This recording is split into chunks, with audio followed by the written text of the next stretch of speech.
Cher Philippe, vous ne pourrez pas dire que ce soir à Nancy, il n'y a pas un chat pour vous. Non, je confirme. Merci de votre présence à tous.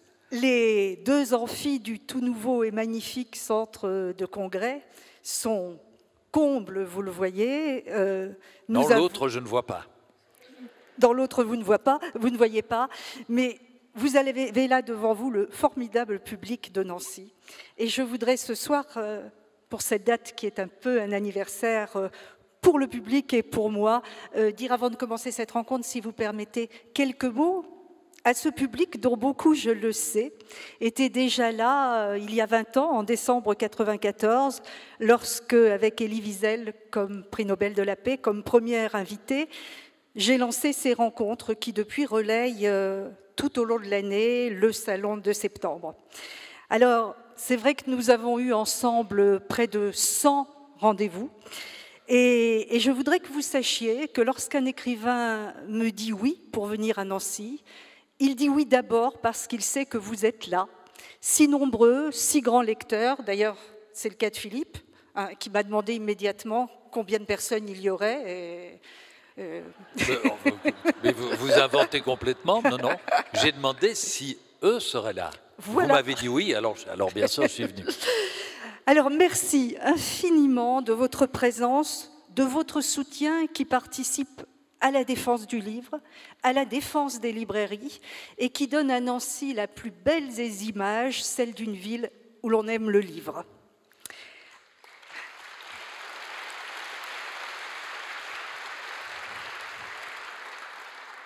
Alors, vous qui aimez lire, pour cette fin d'année, je vous conseille évidemment, si en plus vous avez envie d'être de bonne humeur, le dernier album du Chat, 19e album du Chat, plus qu'un album, un coffret, Le Chat passe en table, avec non pas un, mais 2 livres, et vous allez comprendre pourquoi j'ai commencé en parlant de « Il n'y a pas un chat », c'était une transition. Il n'y a pas un chat, Le Chat est parti, donc 2 livres et non pas un, et en plus, la Gazette du Chat, très, très inédite, la Gazette du Chat. Oui, c'est une première, c'est un journal que j'ai lancé d'abord en forme numérique et qui maintenant existe en papier. C'est le contraire de la presse traditionnelle qui a existé depuis très longtemps en papier et qui malheureusement passe à une version numérique parce que la presse va mal. Moi, j'ai fait le contraire. C'était du numérique, ça devient du papier. J'essaye d'inverser le mouvement. Alors, ce qui est le plus important, c'est que dans Le Chat passe à table, il y a 280 gags inédits de son maître. Ouais. Enfin, on verra tout à l'heure qui est le maître de l'autre, d'ailleurs. Mais qui sont de vraies friandises à dévorer. Alors, Philippe, votre chat est une star internationale, même si elle n'a pas l'air d'avoir pour l'instant la grosse tête, ça va, supportable à vivre. Non, c'est surtout le bide qui est gros chez le chat, mais c'est pas la tête. C'est pas la tête, donc ça va. Vous en avez vendu plus de 12 millions dans le monde? C'est ce que me dit mon éditeur. 12 millions d'albums, ils ronronnent. Et auxquels on doit ajouter les quelques-uns que des personnes ont achetés tout à l'heure. Puis c'est pas fini, il y a encore à la sortie. Bien sûr. Oui, bien ça sûr. grimpe tout le temps. Ah oui, ça va être énorme tout à l'heure. Ils ronronnent en plein de langues, en néerlandais, en portugais, en grec, et même, et alors ça c'est très surprenant, en iranien. Oui, plus précisément en farsi. Il est publié à Téhéran dans une revue qui s'appelle Humour et caricature, et ça fait sourire évidemment que le chat est publié dans le pays du chat d'Iran, mais chez eux, le jeu de mots ne marche pas. Vous êtes sûr de votre traducteur, là? Parce que quand je vois les gags qui sont à l'intérieur sur la religion... Disons qu'on essaye d'éviter les gags sur la burqa, sur les mosquées, etc., dans la publication iranienne. Il est édulcoré. Il est édulcoré, bien oui, sûr. D'accord, je comprends mieux. Mais ça fait partie, le farsi fait partie de ces langues, comme l'arabe, dans lequel il vient d'être traduit au Liban, dont je ne peux pas contrôler la traduction. Donc je dois avoir une confiance aveugle en mon traducteur, ce qui n'est pas le cas pour l'anglais, l'italien ou le néerlandais, que je parle moi-même et donc que je peux contrôler. Mais oui, si vous êtes traduit en chinois, faut faire confiance au traducteur. Certain. Parce que ça peut être très... Vous savez, une des premières traductions du chat a été faite en allemand. Alors c'est une langue que nous pouvons un petit peu comprendre, enfin dans mon cas. Et j'ai eu très peur parce qu'un des premiers gags qu'ils ont traduit, qu'ils ont traduit, pardon, était celui du chat. Il est ancien, pardonnez-moi, il n'est pas au niveau des autres. C'est le chat qui tient une photo d'une dame qui tient une poêle à frire. Et il dit, c'est une œuvre de jeunesse, ça s'intitule « Femme à poil ». Et les Allemands traduisent le gag, très bien, mais ils le traduisent littéralement. Et donc je découvre dans le livre que le chat dit d'assiste à une œuvre de jeunesse, je ne sais pas comment ils disent, Frau mit ein Bratpfanne, donc femme avec une poêle à frire. Et ça ne voulait plus rien dire, évidemment. Et donc l'Allemagne ne s'est pas éveillée au gag du chat comme je l'aurais souhaité. Mais ça va venir, ça va venir. Bon, peut-être si je trouve un bon traducteur, mais là ils ont dit non, ce n'est pas drôle, et ils avaient raison. Derrière votre chat, il y a une création gigantesque, plus de 12 000 dessins, c'est ça? Publiés. Oui, 12 000 dessins publiés en 31 ans. Alors faites le calcul pour les moyennes, je ne sais pas, mais enfin c'est beaucoup. C'est-à-dire que depuis 3 décennies, je dessine énormément, je publie comme un malade.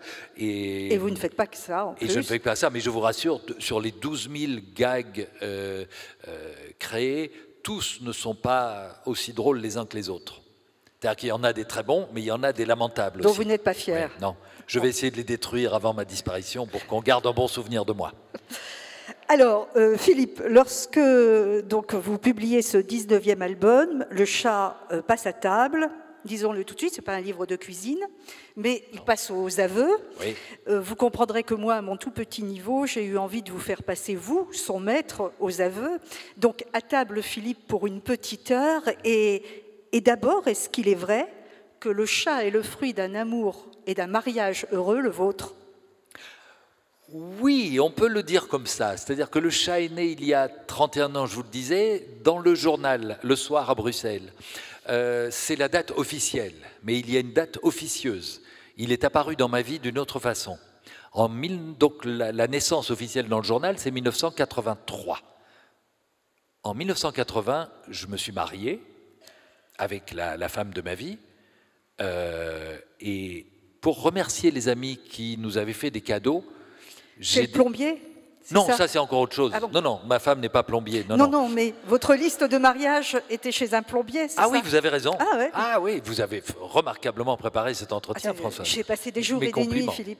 Alors, comme on n'avait pas un rond à l'époque, on venait de s'endetter pour 20 ans en achetant une maison dans laquelle il n'y avait pas de chauffage. On a mis notre liste de mariage chez un plombier en demandant à l'un un radiateur, à l'autre 12 mètres de tuyaux et au troisième une vanne thermostatique. Ça semblait logique. C'est astucieux. Voilà. Et pour remercier nos amis de tous ces généreux cadeaux, j'ai dessiné un petit carton qui était plié en deux. Alors, quand on le sortait de l'enveloppe, on voyait l'avant d'une Madame Chat avec un grand sourire et des yeux papillonnants. Et quand on ouvrait le carton, on voyait qu'il y avait un Monsieur Chat qui était en train de la sauter. Attendez, on était mariés, c'était la nuit de noces, mais c'était joliment dessiné. On voyait qui était qui. Pour bien montrer qui était qui, j'avais encore ajouté des lunettes rondes au monsieur. Et donc, voilà, ça a fait rire beaucoup de gens.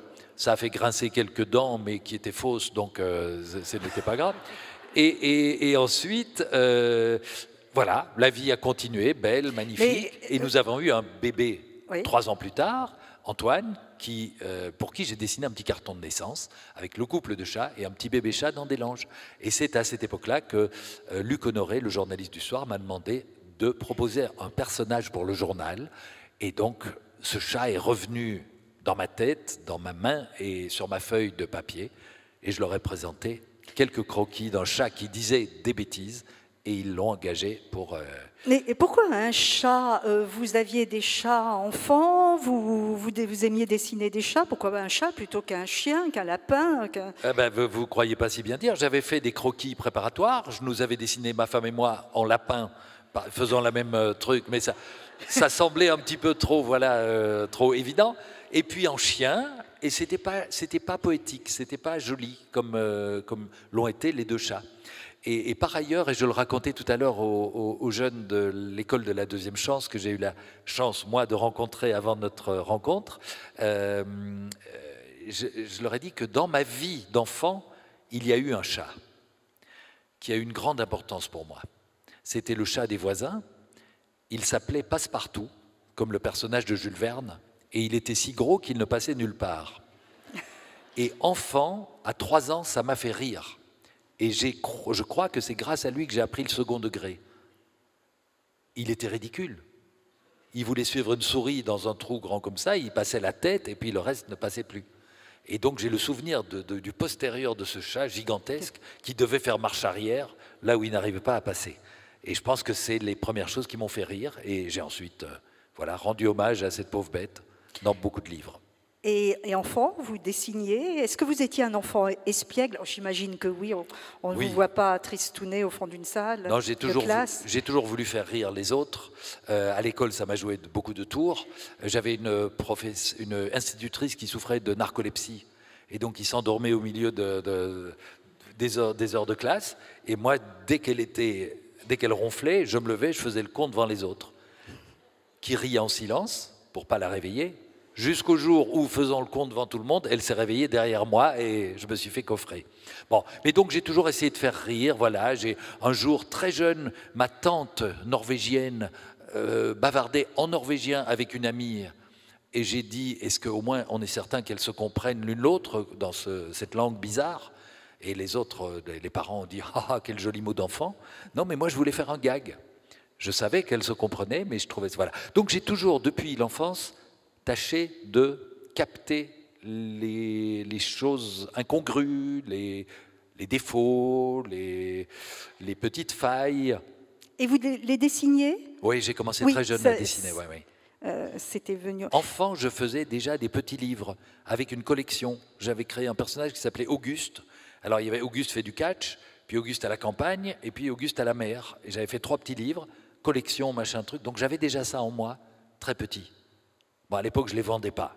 C'est venu plus tard, ça. J'ai cru comprendre que dans votre carrière, il y avait eu quelqu'un de très important. C'était un laveur de carreaux qui avait découvert, en allant aux toilettes chez vous, oui, tous les dessins que vous aviez faits. Alors, avec mon frère, nous faisions dans les toilettes de la maison familiale. On habitait une grande maison à Bruxelles dans laquelle habitaient plusieurs familles. Et c'était une époque où il n'y avait pas des toilettes partout comme maintenant. Maintenant, vous allez dans n'importe quelle maison, il y a 4 salles de bain, des télévisions dans toutes les chambres. Non, nous, on avait une malheureuse toilette pour tout le monde. Je ne vous raconte pas, pendant les épidémies de tourista, les drames qu'on a vécus. Mais donc, il y avait nous, on faisait un journal mural. Avec mon frère, on dessinait l'actualité de la famille et du monde, et on affichait ça là.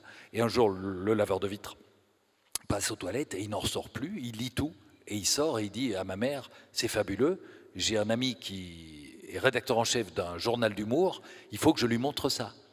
Il a emmené des dessins, et c'est comme ça qu'à 16 ans, j'ai publié mes premiers cartoons dans L'Œuf, qui est une revue en Belgique qui n'a pas vécu très longtemps, mais voilà. Mais vous êtes passé par elle. Ceci dit, votre père a été dessinateur de presse, je crois. Vous aviez des parents qui étaient une famille de culture. Oui, une famille d'artistes. Ma mère a fait des études de chant, mon père a été dessinateur de presse, caricaturiste, politique, et il rêvait que leurs 2 fils deviennent artistes. Si mon frère ou moi, on avait... Mais pas aux États-Unis. Non, pourquoi ? Ah non, parce que mon père était militant communiste, donc il était très épaté par le projet soviétique, et ne nous parlait que de ça. Pour lui, la conquête spatiale soviétique, c'était vraiment de la science. Chez les Américains, c'était de la propagande. Vous voyez ? Et Walt Disney ? Walt Disney, c'était juste commercial. Moi, j'ai jamais vu un Walt Disney de ma vie, d'enfant. Par contre, j'ai vu tous les films de Eisenstein, de Pudovkin, de Bondarchuk. Voilà. Donc, si vous voulez, ça vous forme différemment. Les États-Unis, c'était Satan, et l'Union soviétique, c'était le paradis, évidemment, le paradis socialiste. Et après, il a déchanté, le pauvre, quand il a vu comment avait tourné ce projet. Et on en était où? Parce que vous m'entraînez là sur des... on parlait de mon père et des arts, voilà. Et mes parents avaient tellement envie d'avoir des enfants artistes que si mon frère ou moi étions devenus médecins ou notaires, je crois qu'ils nous auraient plus adressé la parole, nos parents. Parce que on était obligés d'être artistes. On ne pouvait pas faire autrement. Ça a été très dur pour nous. Non, je plaisante. Mais en fait, vous, dans votre tête, vous ne vouliez pas être Tintin, mais Molière. Vous avez été comédien. J'étais comédien, effectivement. Vous l'êtes d'ailleurs toujours un peu, en fait. Non, non, non. Là, ce que je vous dis est tout à fait sincère. Oui, oui, oui. Non, disons que le métier de comédien m'a servi à parler en public, à bouger. J'ai même fait de la danse classique. Bon, j'ai beaucoup perdu,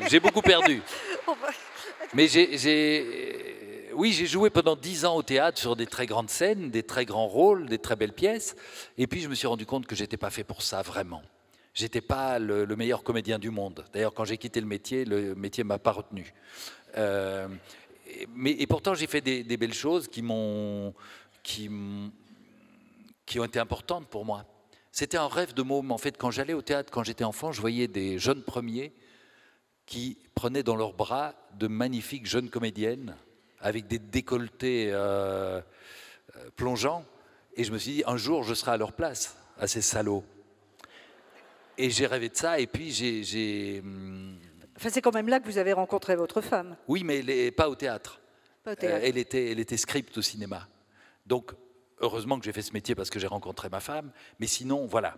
Et puis surtout, j'ai quitté le métier quand je me suis rendu compte que je venais d'avoir des enfants et que si je continuais à être comédien, je ne serais jamais le soir à la maison pour leur lire une histoire et que je serais sur des scènes en province, à l'étranger, à raconter des histoires à des gens que je ne connais pas et je ne serais pas à la maison pour lire un livre à mes enfants à moi. Et c'est ça qui m'a ouvert les yeux. Je me dis, le métier de comédien est un métier de célibataire. Et si je veux voir grandir mes enfants, il faut que je change de casquette. Quelle belle raison. Oui, et je m'en félicite parce que voilà, la relation que j'ai avec mes enfants est magnifique. Vous savez, il y a une chose dans la vie, et c'est à ce moment-là que je l'ai comprise, il y a un moment où ma vie a véritablement pris un sens, c'est quand je me suis rendu compte que c'est celle des autres qui avait plus d'importance que la mienne. Et avec les enfants, c'est ça. Avec les petits-enfants, c'est pareil. Et donc, ma vie a beaucoup de sens parce que j'ai des enfants et des petits-enfants. Alors, on en arrive au chat, à ce 22 mars 83, où le chat naît dans les pages du Soir, du journal belge, bien sûr. Au moment où vous commencez, Hergé meurt. Est-ce que Hergé a été un de vos maîtres ou est-ce que vous en avez eu d'autres? Est-ce que c'était important pour vous? Ne faites pas croire que Hergé a préféré mourir plutôt que d'avoir un nouveau concurrent. Hein. C'est pas ça. C'est qu'on vous qui veut le dire. dites, ça. Non. Moi, je n'ai rien dit. Non, j'ai su ça beaucoup des années plus tard. C'est que à la minute précise où j'inventais le chat sur ma table de salle à manger, Hergé était en train de mourir dans un hôpital bruxellois. Bon, après, voilà, c'est juste une coïncidence. Hergé, bien sûr, est fondateur dans mon approche de l'image. Je n'ai jamais eu envie de faire de la bande dessinée au sens où lui l'entendait, au sens de la grande bande dessinée classique, Tintin, Spirou, Blake et Mortimer, etc. J'ai jamais eu envie de raconter des histoires longues avec le dessin, mais je fais plutôt partie des adeptes de Rézère, de Chaval, de Bosc, de Ciné, de Sampé, de ces génies du dessin d'humour qui racontent une histoire en une image. C'est toujours ça qui m'a explosé. Oui, d'ailleurs, vous ne faites pas de la BD, mais du dessin d'humour. Vous n'aimez pas qu'on dise que vous êtes un dessinateur de BD. Je m'y suis habitué. On me dit j'adore vos BD, je ne veux pas péter la gueule à celui qui me le dit. Hein. Donc, non, je m'y suis habitué, mais fondamentalement, c'est du dessin d'humour que je fais. Je ne sais pas si vous connaissez ce dessin, pour moi, le dessin d'humour qui doit rester, qui est le plus grand de tous, c'est un dessin de Charles Adams, qui signait Chase Adams, dessinateur américain, et il dessine un paysage de neige.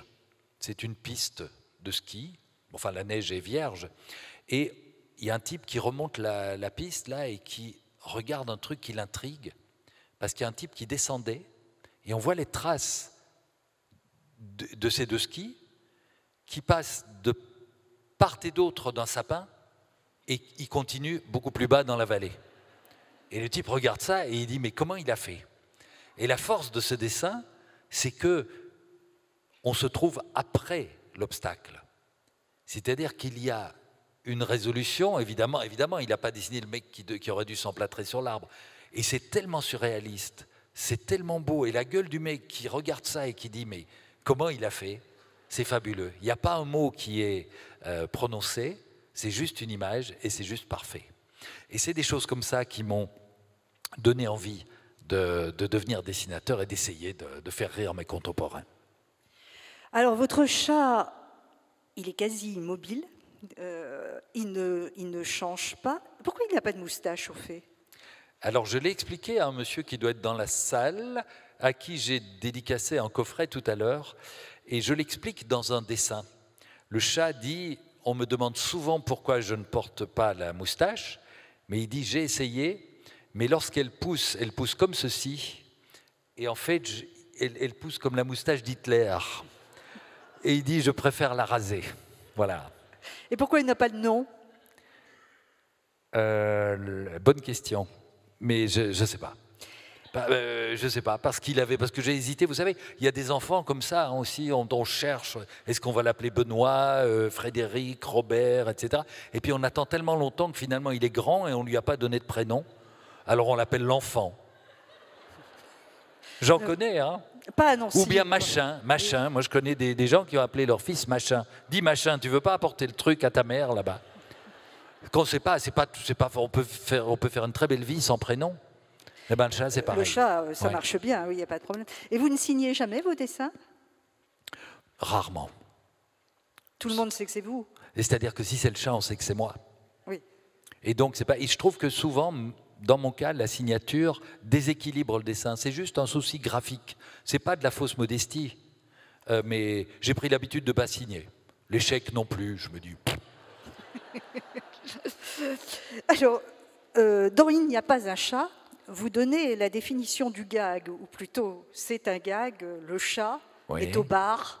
Vous vous souvenez de la définition? Non, je vais vous reprendre parce ça. Parce que voilà, je suis pas très bon pour me citer moi-même, forcément. C'est celui-là? C'est celui-là. Vous voulez que je le lise? Ah mais oui, je vous en prie. Alors, le chat est accoudé au comptoir chez Roger.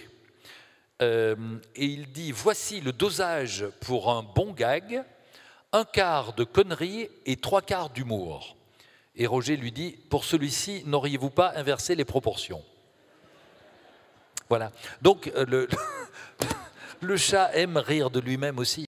Ce qui est, on en parlera peut-être, mais pour moi, la base de l'humour, je veux dire, on devrait passer un brevet d'humoriste pour ce métier. La première... C'est d'aimer rire de soi-même. Bah oui, un sauveteur en mer, il doit savoir nager. Sinon, ce n'est pas la peine de faire ce métier-là. Ce serait terrible, vous imaginez, il va sauver des gens et puis il se jette à l'eau parce que c'est un brave type en fait. Il a envie de rendre service, mais il ne sait pas nager. Donc ça pose un problème plutôt que ça ne le résout. Et l'humoriste, pour être acceptable, doit pouvoir rire de lui-même. Voilà. C'est pour ça que j'accepte qu'on rit de mon physique, par exemple. Mais d'ailleurs, vous dessinez. Allez-y, vous en rajoutez, vous dessinez. Oui, je suis chauve. Et alors? Vous voyez hein, bon, il faut pas. Il y a pire. Hein. C'est très. Oui. Il y a pire. Je pourrais être belge en plus. Oui. C'est ça que vous voulez dire? Absolument. Puisqu'on parlait d'humour, vous avez commencé à en parler. Des proches disaient qu'on pouvait rire de tout, mais pas avec n'importe qui. Vous dites la même chose? Non. Moi, je pense qu'on peut rire de tout et avec tout le monde. Bon, évidemment, si vous riez, je sais pas, maintenant avec un type de l'État islamique et que vous riez de sa Kalachnikov, il risque de mal le prendre. Non, alors évidemment, il y a des choses un petit peu embarrassantes parfois. Mais ce que je dis, c'est plutôt un vœu pieux. C'est que je voudrais arriver à rire avec tout le monde de tous les sujets. Je pense que rire d'un sujet, ça peut être aussi noble que réfléchir à un sujet. C'est comme si vous me disiez, peut-on réfléchir à tout? La réponse semble être oui. La question serait, peut-on parler de tout? Oui, pourquoi pas? Et moi j'ajoute, peut-on rire de tout? Oui, évidemment. Même des sujets graves. Il faut le faire avec le respect d'autrui. Il ne faut pas le faire avec agressivité, forcément, parce que sinon ce n'est plus de l'humour, mais de l'agressivité. C'est ça souvent la différence avec vous, qui fait que votre humour passe bien et que certains autres humoristes qui sont beaucoup moins humanistes que vous en même temps, parce que vous êtes un vrai humaniste, donnent une impression d'agressivité insupportable. Oui, ou une impression, ou le sont réellement. Voilà. Je pense que si l'humour est insultant, ce n'est pas l'humour qui prime dans ce cas, c'est l'insulte. Mais donc si l'humour est fraternel, si l'humour est partagé, si l'humour est poétique, si l'humour est humaniste, on peut aller très très loin. Et la meilleure preuve, c'est que, alors dans ce livre et dans d'autres, j'ai fait des dessins sur le handicap, par exemple. J'ai représenté des personnes en chaise roulante dans des situations un petit peu compliquées. Il y a un dessin, je ne crois pas que je l'ai mis dans un album, mais je vais le faire, où il y a une mère qui flanque une tarte à son gosse qui est en chaise roulante, et lui dit, c'est pas parce que tu es handicapé que tu peux être impoli. Bon, ça fait un petit peu froid dans le dos de ficher une tarte à un gamin en chaise roulante. Mais en même temps, je veux dire là qu'un gamin en chaise roulante est un gamin comme les autres. D'être dans un fauteuil, ça ne l'autorise pas à être insultant ou à mal se conduire. Et là où ça passe, c'est que lorsque je suis en dédicace et que des personnes viennent me faire signer un livre, elles me disent souvent des choses très profondes, et notamment des personnes en chaise roulante m'ont dit « Merci de faire des dessins dans lesquels vous nous mettez en scène, parce que vous nous incluez dans la société. Vous ne nous mettez pas au banc. » Et le fait que des gens nous regardent parfois, soit avec pitié, soit avec un air un petit peu improbable, ça nous fait nous sentir différents et ça nous exclut. Et moi, même en faisant des blagues avec eux, je les inclus dans la vie sociale de nous tous. Alors, vous dites, j'avoue, le chat, pardon, dit, j'avoue, je ne respecte rien, enfin, 3 petits points, sauf mes lecteurs, et vous en avez tellement, il en a tellement, que ça fait déjà beaucoup de personnes qui sont respectées. Dans le chat passe à table, parmi ces 280 gags, moi j'avoue que c'est un de mes préférés de vous, et je pense que je vous le disais tout à l'heure, c'est le plus fort, parce qu'on a à la fois le gag basique qui fait rire, le moment de poésie. Vous avez ce cerf dans un dessin, oui. Ce cerf qui regarde des bûches et qui dit « tiens, mes cheveux ». Il y a vraiment de très très beaux moments dans le... Il dit « oh, des cheveux ». « Oh, des cheveux ». Des cheveux, oh, des cheveux. Mais oui, parce qu'on m'a toujours appris que les cerfs avaient des bois sur la tête, et donc quand il les voit par terre, il pense qu'on lui a fait... qu'il est passé devant chez un coiffeur. Alors, est-ce que... il y en a un qui est pour vous votre préféré, et est-ce qu'il y en a un dont vous n'êtes pas fier? Ah, bonne question, mais ça, il faudrait que je compulse mon livre. Compulser. Alors, pas fier, ça, il doit y en avoir quelques-uns.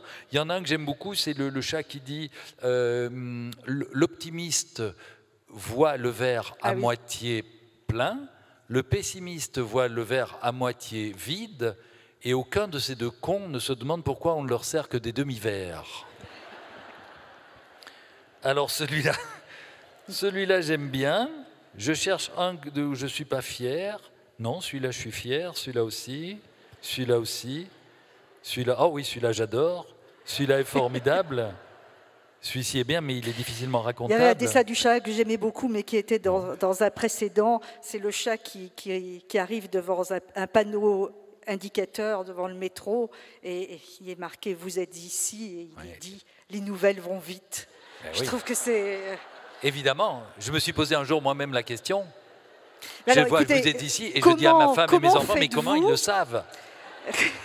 Comment faites-vous pour trouver tout ça? Est-ce que vous avez un carnet sur vous? Est-ce que vous notez en permanence? Je ne sais pas, quand vous allez au ski, quand vous allez à la mer, est-ce que partout vous notez? Pour sortir un gag par jour, il faut quand même bien avoir l'esprit en éveil. Mais j'en sors bien plus d'un par jour.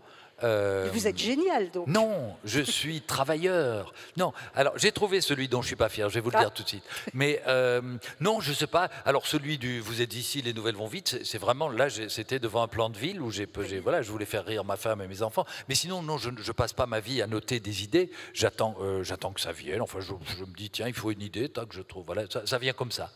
Vous savez, c'est Picasso. C'est votre femme, votre première lectrice? Je croyais que vous alliez dire c'est votre femme qui vous donne les idées. Non, ce ne serait pas permis. Non, je fais tout moi-même. Elle est ma première lectrice lorsque j'ai terminé la maquette d'un livre. Dites-vous, juste une petite parenthèse, vous m'avez dit tout à l'heure qu'il y a un autre auditoire. Oui. On va devoir aller répéter exactement la même chose à côté. Normalement. Je ne me souviens pas de tout ce que j'ai dit. Hein. Normalement, ils vous regardent. D'accord, je les salue. Nous sommes allés jusqu'à mettre un autre écran. Très bien. Oui. Ça me rappelle, vous voyez qui est Kosciusko Morizet. Je vois, oui. Et elle donnait lors d'une... elle faisait une campagne pour la mairie de Paris. Et un jour, elle donne un meeting dans une salle et ils avaient prévu des écrans à l'extérieur pour les gens qui ne pourraient pas rentrer dans la salle. Et donc, elle avait prévu un discours et on ne l'a pas prévenue. Et elle dit à un moment, la salle n'était pas tout à fait remplie. Et elle dit, et je m'adresse surtout à tous ceux qui sont à l'extérieur et qui n'ont pas pu rentrer. Et en fait, il y avait une caméra à l'extérieur, il n'y avait personne à l'extérieur.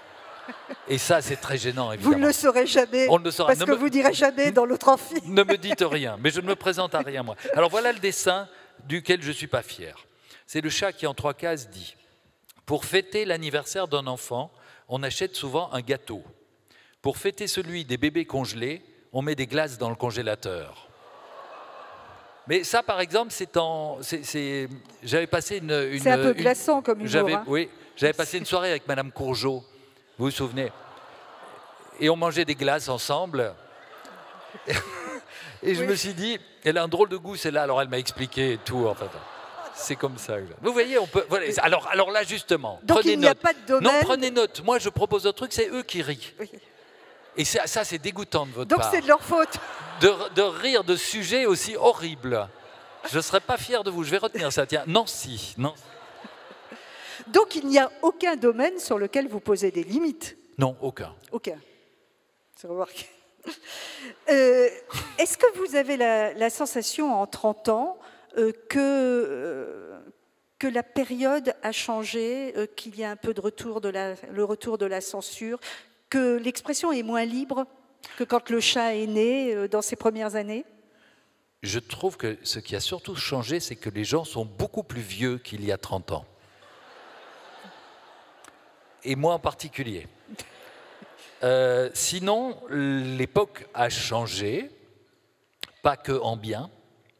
Je pense à l'environnement, je pense à la mondialisation, je pense à l'argent roi et au monde de la finance qui est complètement immoral. J'ai fait récemment un dessin dans lequel le chat dit un banquier honnête, ça peut être très mal vu dans le monde de la finance. Comprenez ? Et donc, voilà, tout ça, ça me fait très peur. Maintenant, il y a effectivement une montée et une radicalisation des esprits autour principalement des religions. Il ne faut pas se le cacher. C'est dommage. Les religions, ça a quand même souvent foutu la merde à travers beaucoup d'époques de l'histoire. Et je ne sais plus quel philosophe disait « Un jour, on se rendra compte que les religions étaient des maladies mentales. » Mais à mon avis, c'est dans très longtemps. Et je me dis que si une force supérieure devait exister, ce dont je doute, elle ne permettrait pas que les hommes, qui sont quand même des crétins, s'entretuent au nom d'une divinité.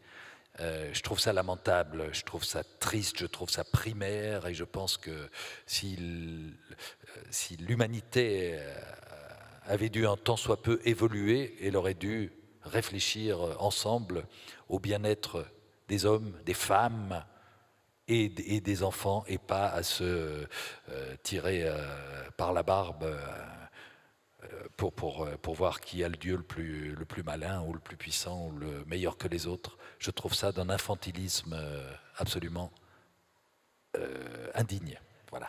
Puisque vous parlez du bien-être des femmes et de la religion, vous voulez bien lire celle-ci, ou Oui. du moins la décrire, parce que Oui, c'est difficile. Alors je là, doute qu'en Iran, celle-ci est... Mais non, je crois pas. Je crois pas. J'ai dessiné beaucoup sur la burqa. J'avais fait un dessin il y a quelques années où on voit ça s'appelle Kaboul, 8h30 du matin, et on voit une femme en burqa. Et à côté d'elle, il y a un truc vert comme ça aussi, qui a la même forme en petit, et dit une femme afghane conduit sa fille à l'école et en profite pour sortir le sac poubelle.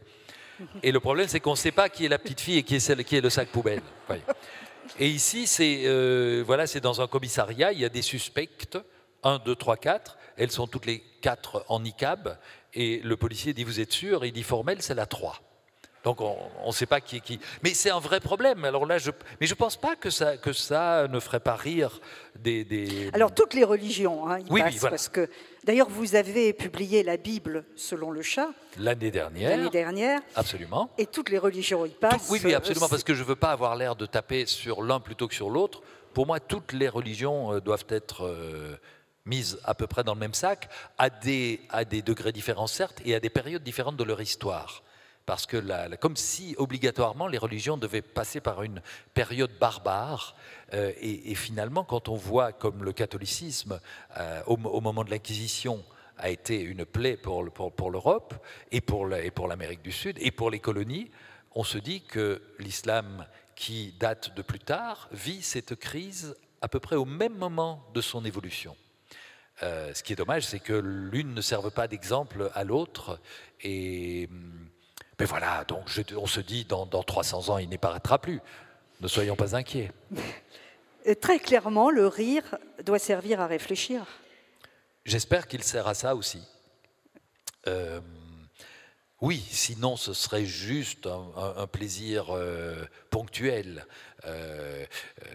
Un dessin, comme j'essaye de les faire, s'il peut faire rire et ensuite réfléchir, et ensuite se dire « oh, c'est joli aussi », ben là j'ai réussi mon coup.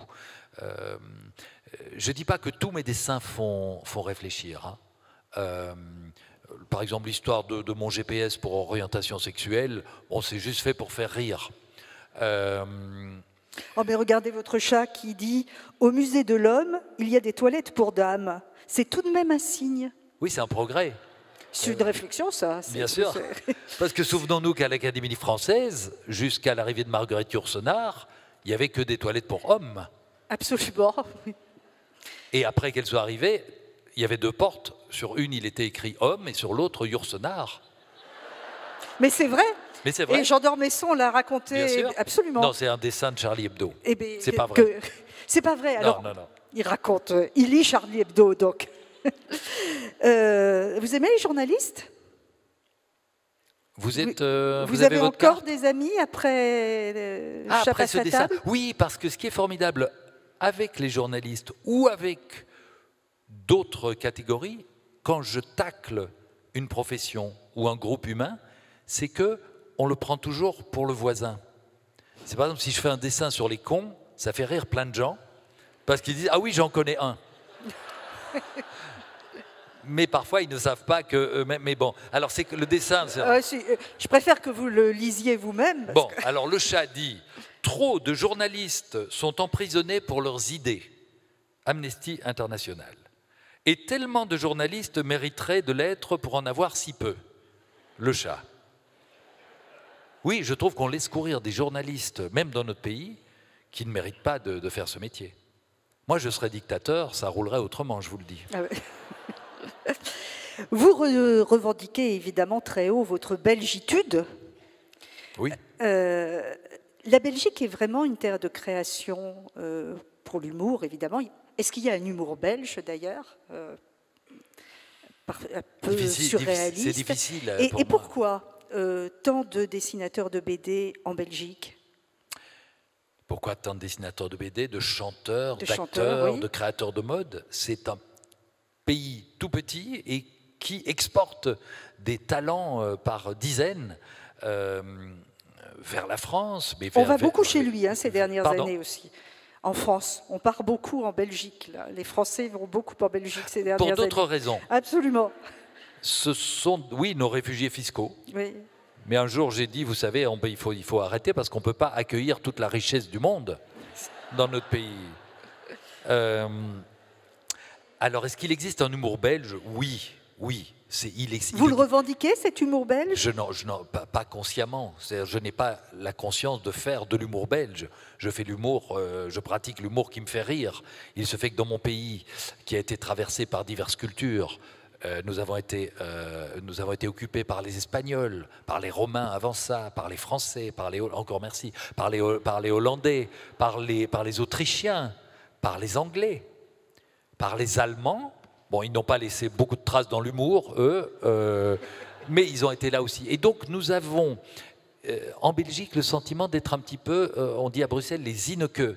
C'est le mot bruxellois pour bâtard. C'est-à-dire, nous sommes des sans-mêlés. Nous avons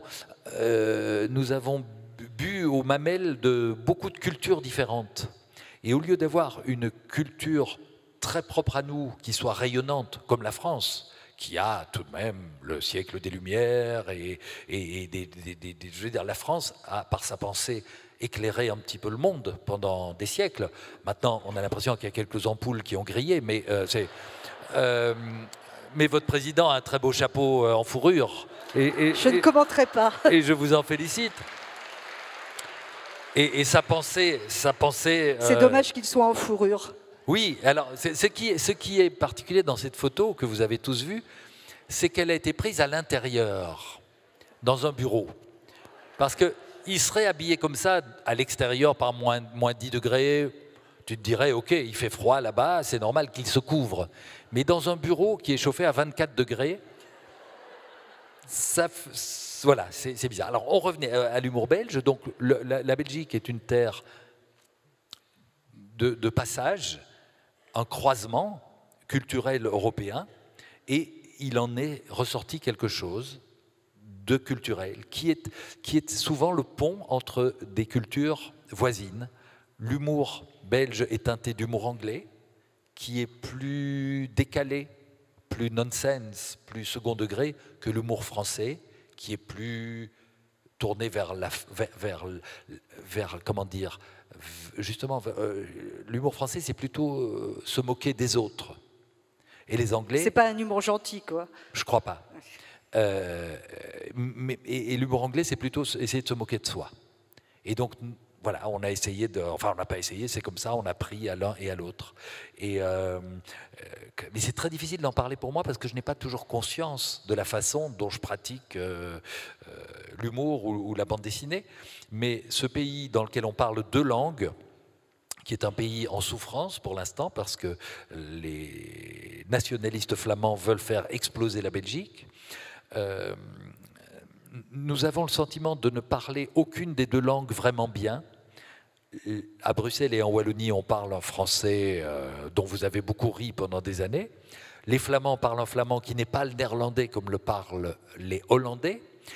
Et nous avons des difficultés avec la langue et avec l'expression. Enfin, je ne parle pas pour moi, qui parle très bien, mais pour de mes nombreux compatriotes. Et le roi, notamment notre roi, quand vous demandez à notre roi d'improviser sur quelque chose, c'est une catastrophe. Mais bon. Et donc, je pense que pratiquant moins bien le verbe que nos prestigieux voisins, nous avons privilégié l'image. C'est vrai dans la bande dessinée, c'est vrai dans le surréalisme, et c'est vrai jusqu'aux peintres flamands, qui sont quand même une école qui a fait ses preuves. Hein. On ne peut pas dire le contraire. Hein. Ah, mais je n'essaierai pas. Je veux dire, Rembrandt, Rubens, c'est quand même pas des manchots. Hein. Alors, il semble bien que la France va vous aider à avoir votre musée du chat à Bruxelles, parce que finalement, chez Ruquier, l'autre soir, Ruquier, qui est votre grand complice, c'est lui qui vous a ouvert les portes, je crois, de la radio. De la radio en France. En France. Oui, parce qu'on le sait peu, mais vous avez fait beaucoup de radio et de télé en Belgique. J'ai fait des milliers d'émissions de radio et de télé en Belgique avant de débarquer chez Ruquier et chez Drucker. Voilà. Donc, vous avez... En fait, le chat n'occupe pas toutes vos journées. Pardon, le chat n'occupe pas toutes vos journées. Ah non. Vous compartimentez et vous arrivez à avoir plusieurs vies, ce qui peut-être vous empêche de saturer de lui. Exactement. Je crois que si j'avais dessiné le chat depuis 30 ans, chaque jour, de 9h du matin à 19h, et que je n'avais que ça, vous m'accueilleriez dans une camisole de force. Beaucoup de grands auteurs ont fait des dépressions nerveuses vers la cinquantaine, soixantaine. Hergé, Franquin, Peyo. Peyo, c'est le créateur des Schtroumpfs. Vers la fin de sa vie, il ne pouvait plus voir un Schtroumpf en peinture. Il ne supportait plus, parce qu'il en a trop dessiné. Et donc moi, j'ai fait gaffe.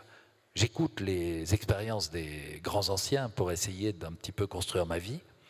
Et j'ai toujours fait de la scène, de la radio, de la télé, de l'écriture et du dessin. Et donc le dessin n'a été qu'une partie de ma vie artistique. Et donc je reviens de la radio, c'est un bonheur de me mettre à ma table à dessin. Quand je vais faire de la télé, c'est un bonheur de quitter la radio et de retrouver d'autres amis, etc. Donc c'est une façon, vous savez, c'est comme dans ces cuisines indonésiennes ou chinoises, où on goûte un petit peu dans l'assiette des autres, ce qui ne se pratique pas en cuisine partout française. Avec le même bonheur. Absolument. Essayez de faire ça avec la cuisine française, vous prenez un coup de fourchette sur la main. Vous disiez que vous auriez pu ne plus pouvoir voir le chat en peinture, mais vous faites beaucoup mieux que ça. Vous le mettez en peinture, oui. Et le voilà dans les galeries d'art. Après Paris, c'est Lausanne. Et alors, je suis allée voir votre exposition à Paris.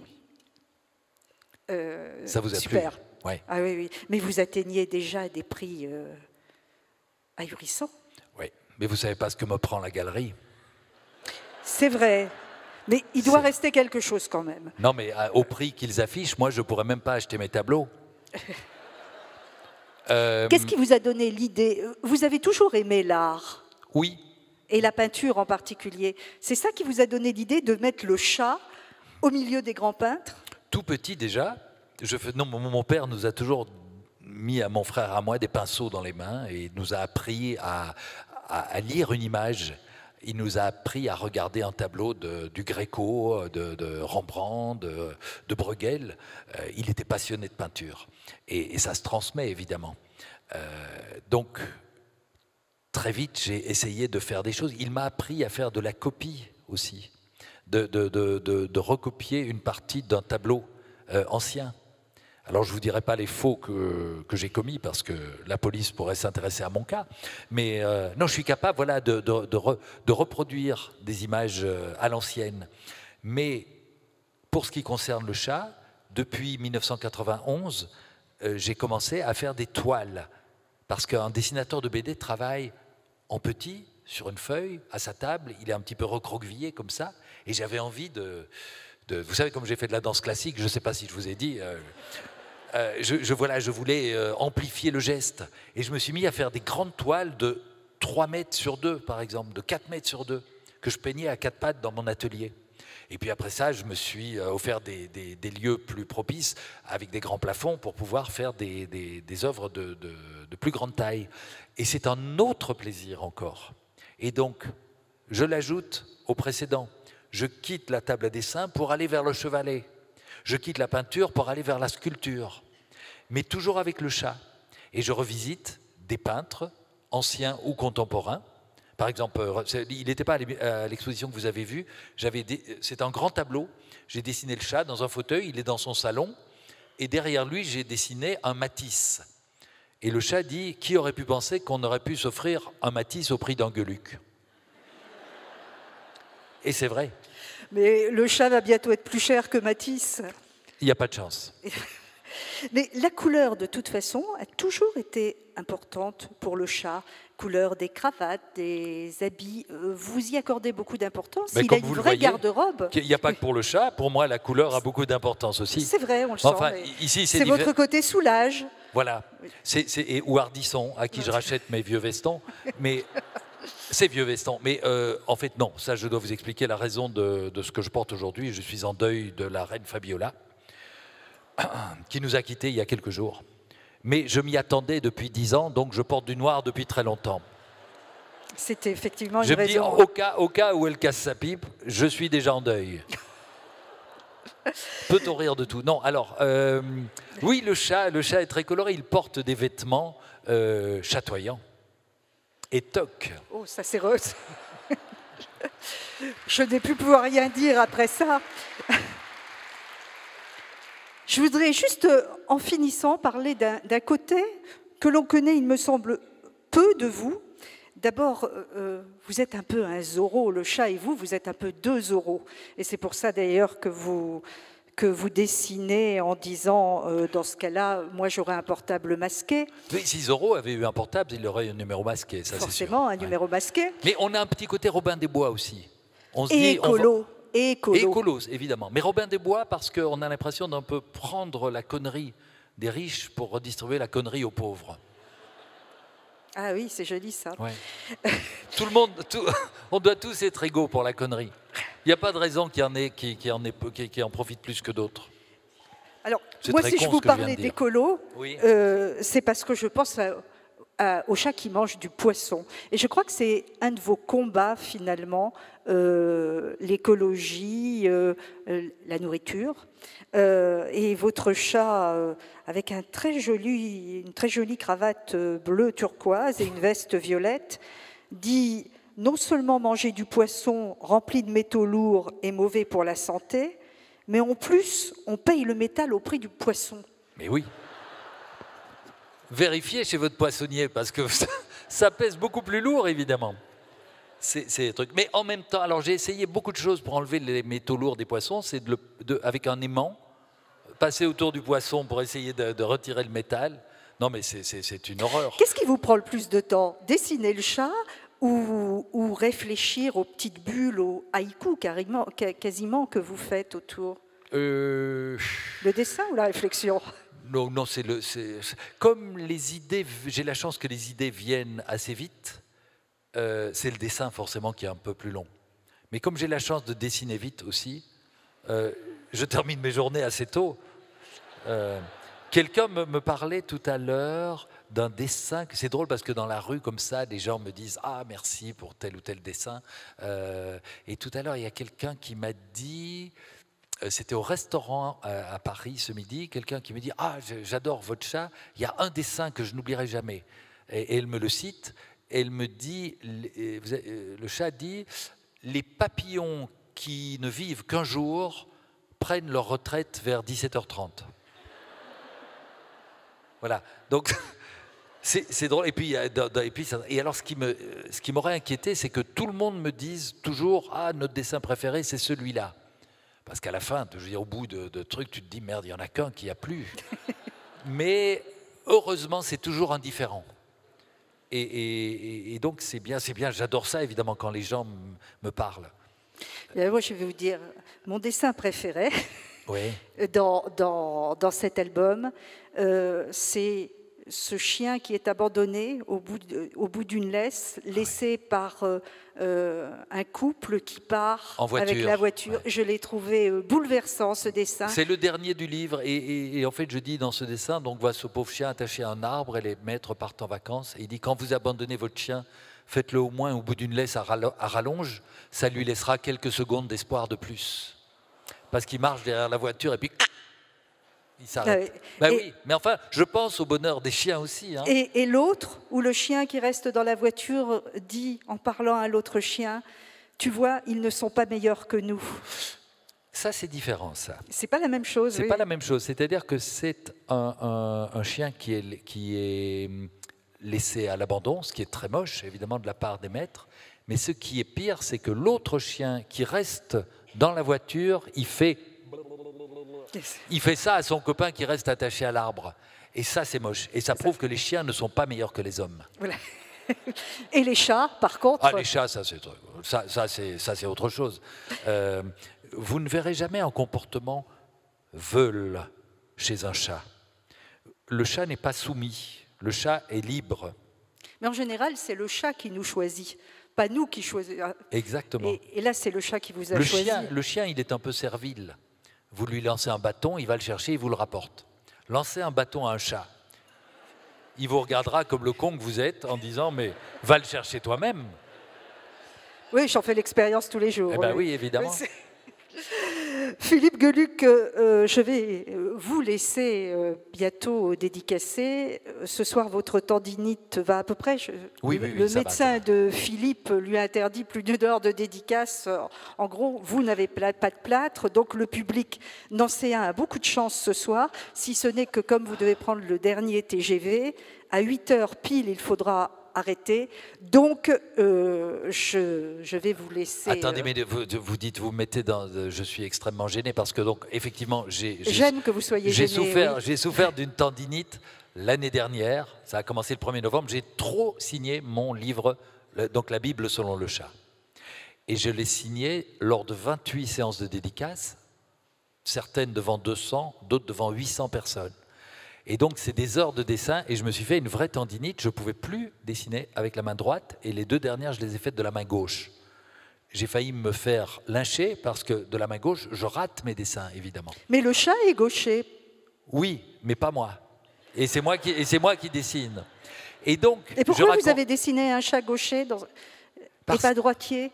Parce qu'un dessinateur, je vous donne un secret de fabrication, quand il cherche à faire une image, à une attitude, il se regarde dans un miroir.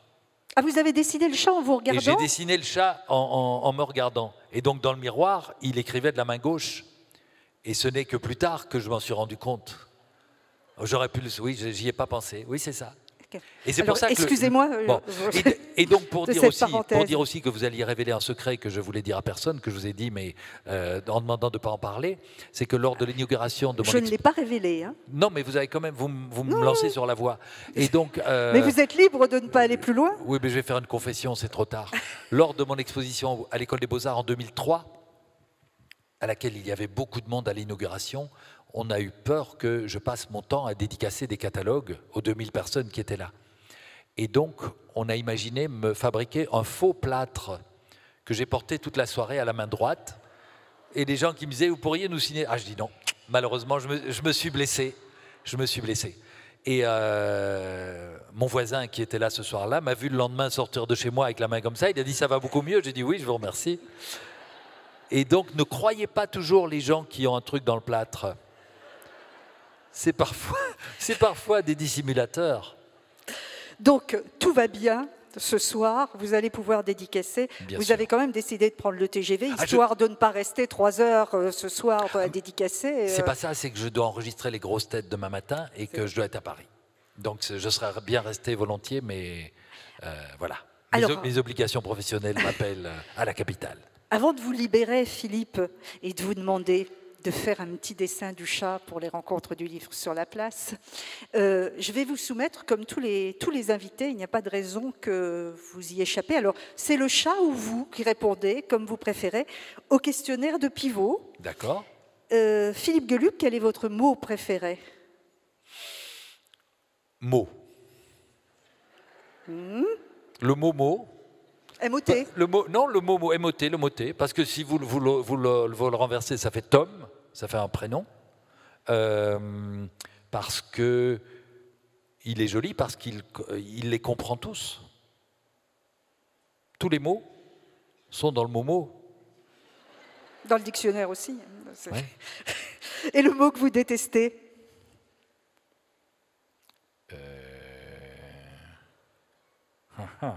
Je peux régler des comptes ce soir. Fin, FIN. J'aime tellement le début et le milieu, et c'est la fin qui me plaît moins. Quel est le son, le bruit que vous aimez? Le son de la clarinette dans l'adagio du concerto pour clarinette de Mozart. Ouais. Et le son, le bruit que vous détestez? La craie sur le tableau. Je vois que je ne suis pas le seul. Non, c'est tout à fait. Ah, celle-là, il faut que je vous la pose quand même. Votre juron, gros mot ou blasphème favori? Nom de Dieu de bordel de merde. Ah, mais c'est classique, ça. Mais ça dit bien ce que ça veut dire. C'est vrai. Si Dieu existe, qu'aimeriez-vous, après votre mort, l'entendre vous dire?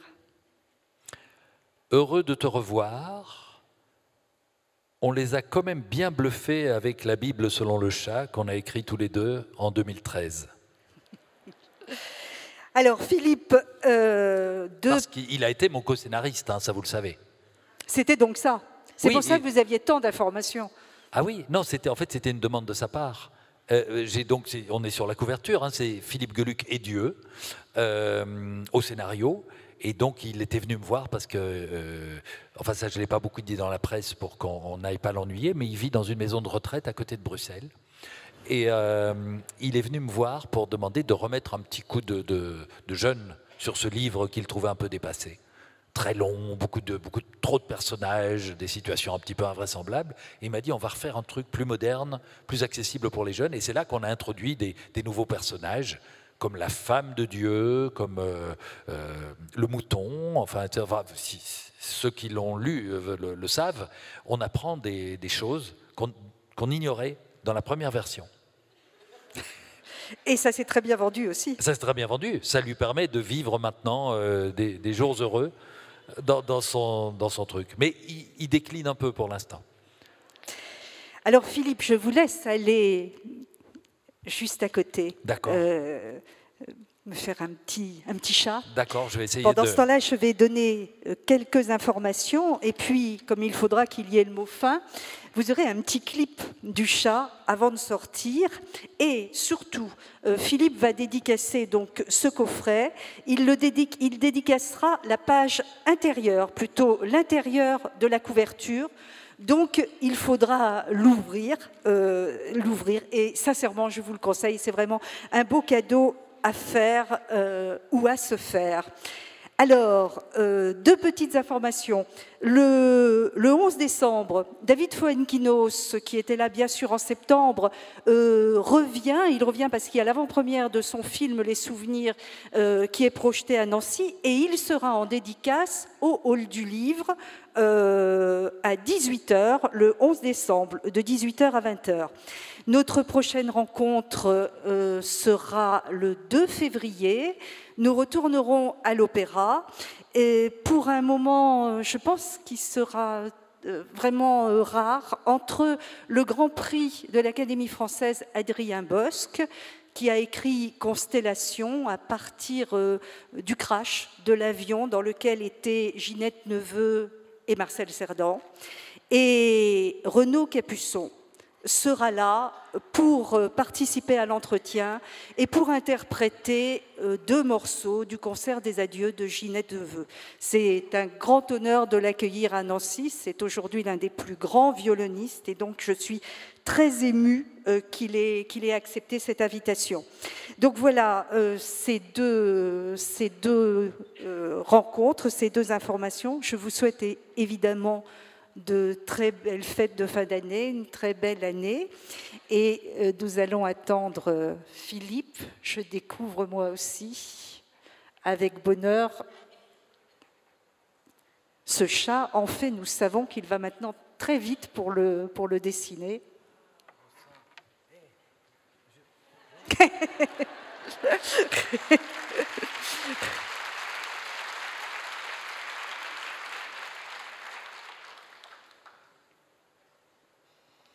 Alors, le clip du chat, qui dure 2 minutes, va vous être projeté ensuite.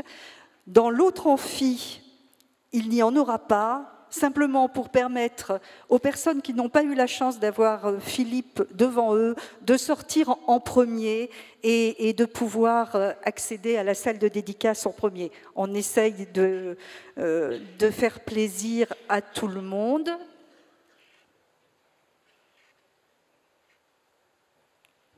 Là, on est bien emmerdé parce que j'ai fait le dessin, mais je ne sais pas quoi lui faire dire.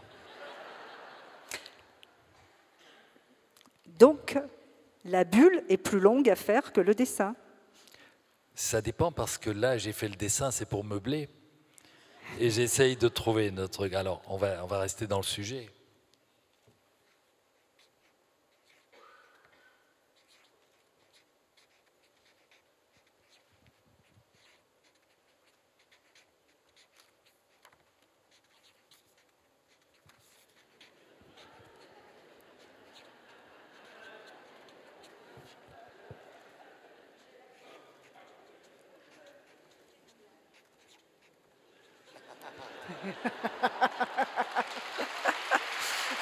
Ah bah.